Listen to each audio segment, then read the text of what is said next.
กราบสวัสดีพี่น้องเนาะมื้อนี้เฮาก็สิมาเว้าเรื่องยูทูบเบอร์ลาวเนาะ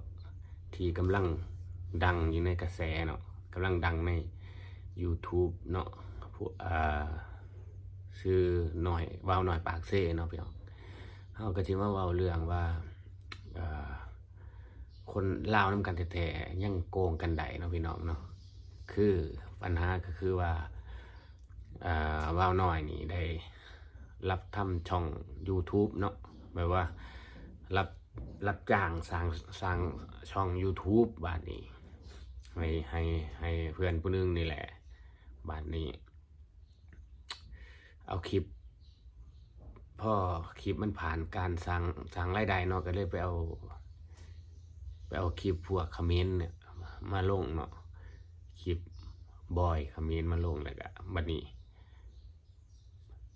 พอมันผ่านไปแล้วก็หาเรื่องว่าช่องถูกแฮกถูกยั้งเนาะบัดนี้เอาไปเอามาก็โกงเอาช่องมาเป็นของตัวเองเนาะก็คือโกงเอาช่องมาเป็นของตัวเองแล้วก็ไปบอกเจ้าของช่องที่เขารับมาให้รับจ้างสร้างช่องเนาะไปบอกเขาว่าช่องโดนแฮกแต่แท้ตัวเองนี่แบบว่าโกงเอาช่องเนาะ เพราะว่าช่องมันผ่านการสร้างได้แล้วเนาะก็เลยโกงเอาช่องมาเป็นของเจ้าของพี่น้องเอ่อบัดนี้เจ้าของช่องเขาก็เลยไปตรวจสอบเนาะว่ามันโมเมนต์ว่าถือแฮกแท้เนาะคือวาวหน่อยเป็นคนโกงเนาะยังวาวหน่อยปากเซ่กันว่าตัวบัดนี้เจ้าของช่องเขาก็ไปแจ้งความเนาะแจ้งความอ่าวาวหน่อยปากเซ่เนาะพี่น้องแต่ว่า เฮาก็บ่ฮู้หรอกว่าเรื่องนี้มันสิจบจังใดเนาะจังใดเฮาก็ติดตามไปนำกันเนาะเพราะว่าผมที่เอามาเว้าก็บ่มีหยังหรอกเนาะพี่น้องคือแบบว่าลาวลาวนำกันนี่เป็นหยังคือต้มลาวเองโกงลาวเองเนาะแต่คือนี่แหละเขาเอิ้นว่าถ้าคนบ่มีเมืองพอมันเป็นแบบนี้แหละอย่าสิเอาช่องตัวเองนี่ไปให้ผู้อื่นดูแลหลังบ้านเด็ดขาดเพราะว่าถ้าเขาอยากแฮกของเฮาอยากเอาของเฮาไปใช้เขาก็เฮ็ดได้เนาะพี่น้องสมัยซุมื้อนี้มันทันสมัยคอยถึงฝากเตือนเนาะสำหรับเคสนี้ก็มันก็เอาง่ายๆคือว่าคนขี้โลภเนาะคนขี้โกงเห็นแนวนั้นมันก็โกงได้เนาะโกงแม้แต่เอาเงินสิเอาเงินเขาว่าไปจ่ายอิหยังนี่แหละนะผมก็บ่เข้าใจแน่ชัดหรอกแต่อันนี้ผมมาเว้าที่ผมเอามาเว้าก็คืออยากเว้าให้มันเป็นประเด็นพี่น้องบ่คือบ่ได้คิดว่าหยังคืออยากออกมาเตือนเนาะผู้ใดที่สิไปจ้างคนสร้างช่องสร้างหยังให้โอ้ยอย่าสิไปจ้างพี่น้องเอ้ยเฮ็ดช่อง YouTube นี่มันบ่ได้ยากจักดีพี่น้องขอแต่มีอีเมลนี่อีเมล Google นี่ก็สร้างเข้าไปเลยเป็นช่อง YouTube ได้เลยบ่ต้องไป ให้ผู้อื่นสร้างให้เขาคุมหลังบ้านให้ดูแลหลังบ้าน YouTube ให้บ่ได้พี่น้องเพราะว่านี่แหละเหมือนเคสนี่แหละ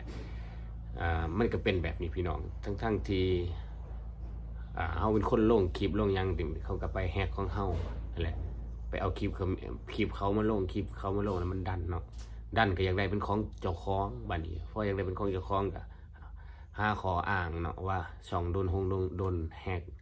บัดนี้ เว้าง่ายก็คือเห็นช่องเขาพานได้เงินเยอะแล้วก็อยากเอามาเป็นของเจ้าของเลยพี่น้องเพราะว่าเฮ็ดจั่งใดมันก็ได้เงินแป๊บเดียวลงคลิปไปมันก็ได้เงินเนาะพี่น้องเนาะคือแหละที่ผมเอาขึ้นมาเว้าบ่มีหยังหรอกพี่น้องคืออยากเตือนคนลาวนำกันเนาะว่าเฮ็ดหยังก็ให้มีสติบ่ต้องสมัครอิหยังก็บ่ต้องให้เขาสมัครให้เราก็บ่ได้ยาก นั่นแหละครับผมที่ผมเก็บเอาประเด็นนี้มาเว้ากับบ่มีหยังหลายอยากให้พี่น้องรับรู้เนาะผมก็บ่ได้ว่าสิมาเกาะกระแสหรอกแต่ว่าบ่าวน้อยปากเซ่นี่ผมก็ติดตามมาตลอดเนาะผมก็เห็นมาตลอดอันนี้ดังย้อนดังเรื่องดังก็คือเรื่องเป็นหยังคือดังคือแฉะเงินกีบตัวเองนี่แหละเปรียบเทียบกับเงินไทยนี่แหละมันก็เลยดังนั่นแหละคนดังแบบนั้น ปึ๊บมานี่แหละเขาเอิ้นคนที่แบบว่าพอดังไปมันมาปึ๊บดังไปดังมาเลยก็ เห็นช่องหมู่ดังแล้วก็อยากโกงเอาของหมู่พี่น้อง